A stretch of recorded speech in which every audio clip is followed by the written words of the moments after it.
Bismillahirrahmanirrahim.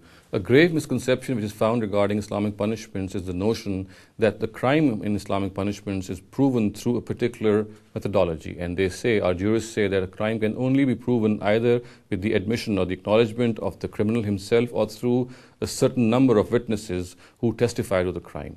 Now, this is a misconception, and Islam has in no way bound us to prove a crime through a particular means, except in two cases.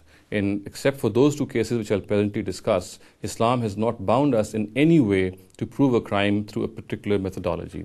So therefore, camera prints, post-mortem reports, fingerprints, circumstantial evidence, and anything which can satisfy a judge. And even in this matter, there's to be no distinction to be made between a man or a woman, or a Muslim or a non-Muslim, as far as witnesses are concerned. So, as I said, except for the two cases I'm just going to mention, the Quran and Islam has not bound Muslims in any way to prove a crime through a particular procedure.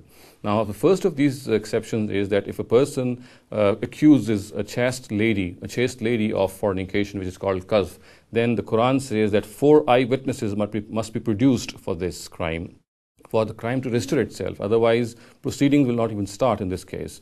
So in this regard, 4 eyewitnesses are required, and the wisdom behind this obviously is that if a chaste lady has faltered, Islam wants that her crime should remain hidden from the society because she's a chaste lady.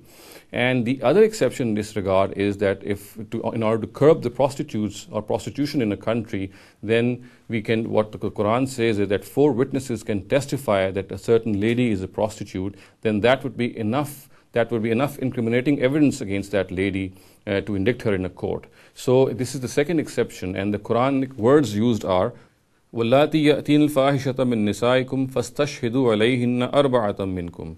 And upon those of you women who commit fornication, call in 4 people from among yourselves to testify over them. The words used in this verse are يَأْتِينَ الْفَاحِشَةَ, which of course refer to people or to women who are habitually involved in fornication, who are, in other words, they are prostitutes.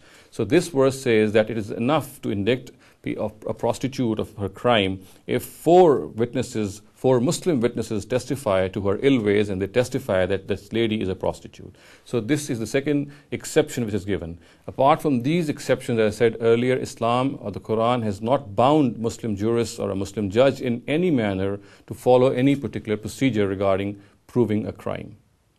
أقول قولي هذا واستغفر الله لي ولكم ولسائر المسلمين والمسلمات.